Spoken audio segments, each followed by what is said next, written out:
Hey guys, it's Mr. Wolfe here, and I'm going to be going over pedigrees. So really what these are is they're essentially family trees, but we have certain types of conventions that we use when making them that allow us to determine someone's family history and possibly allow us to determine someone's genotype when it comes to the probability of them passing on a trait or carrying a trait that they could pass on to their offspring.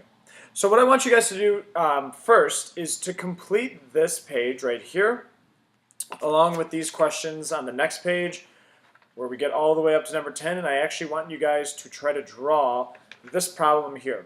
So when you're finally done working with these pages, you can click on and keep on watching. All right, so here's the pedigree that I came up with for number 10.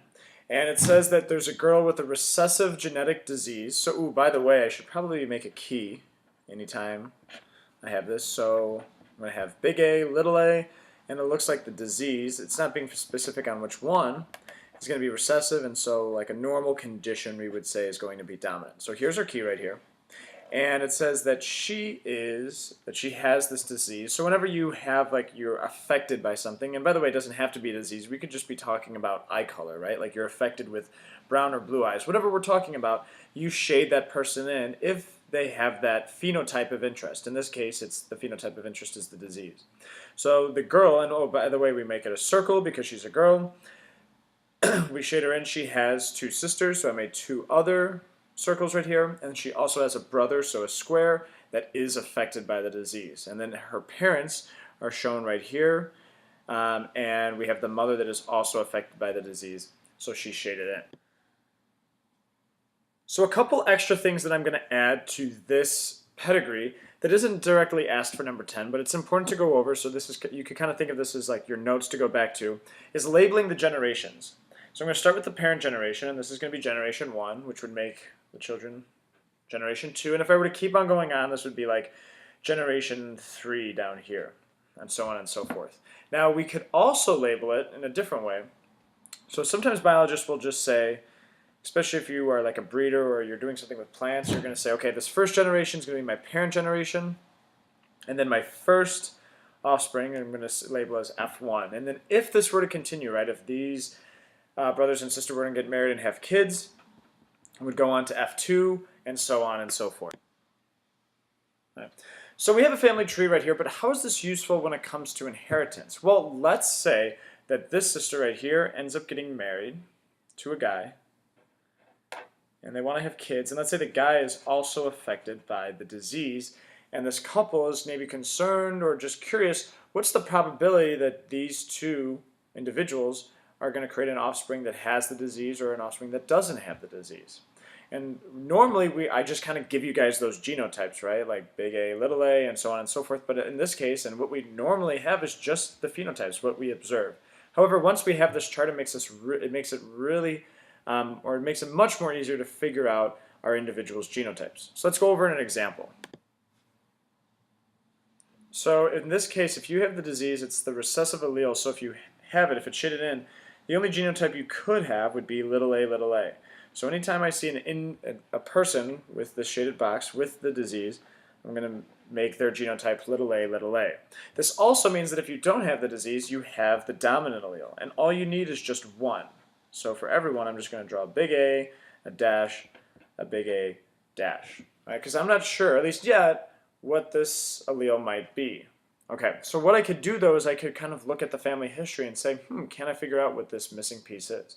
So if I look above, I could see that, all right, we got this big A. It looks like we could only have got, this sister could have only gotten this dominant allele from the father in this case, because the mom has two recessive alleles. So I know that we got the A from the father, which means that this other allele couldn't have come from the father, it came from the mother. And the only allele that the mother could have passed down was the little a. So we know for a fact that this sister's genotype is big A, little a in this case. Right? So we could now solve a Punnett square between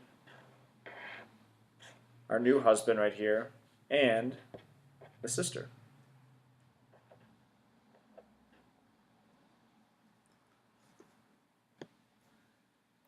So I went ahead and solved this, and I got the the chances of producing a normal offspring from this cross would be 1 to 1, or a normal to disease would be a 1 to 1 in this case, where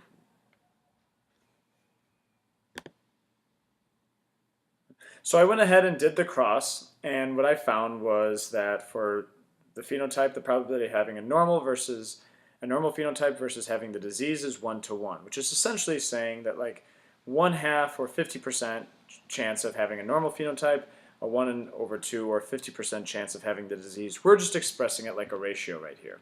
All right, so I'm going to try these other ones as well.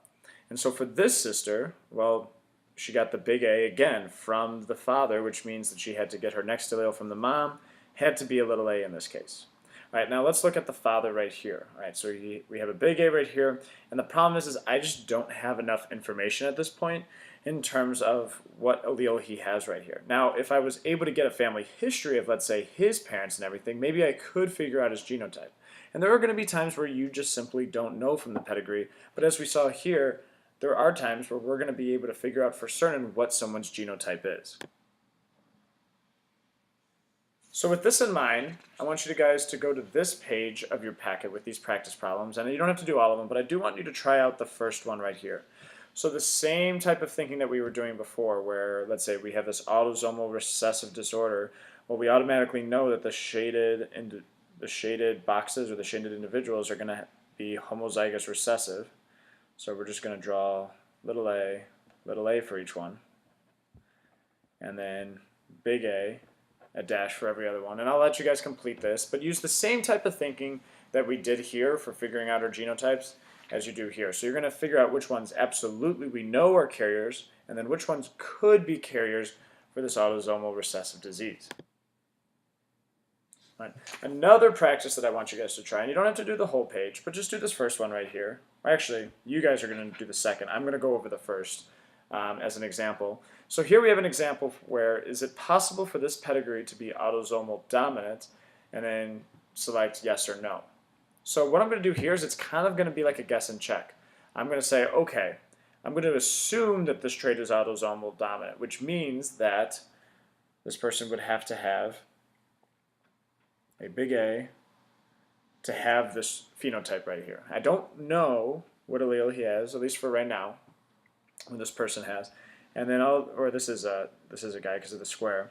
And then I know that this woman right here, if she does not express this dominant phenotype, well, she's expressing the recessive phenotype and has both little a. Same for the parents as well. So I'm going to fill this out, and then I'm going to say, okay, looking at this, is it possible for this guy to have gotten the dominant trait? And when I look at this, there's no way, right? Like, there's no dominant A allele for the parents to have passed down, so this trait could not have been autosomal recessive. Right? And again, the reason why is the parents do not have a dominant allele to pass down. Right. So the same type of like just trying it out, see if it works, or seeing if it doesn't, try that with problem number 2, and that's it. Thanks for watching, guys.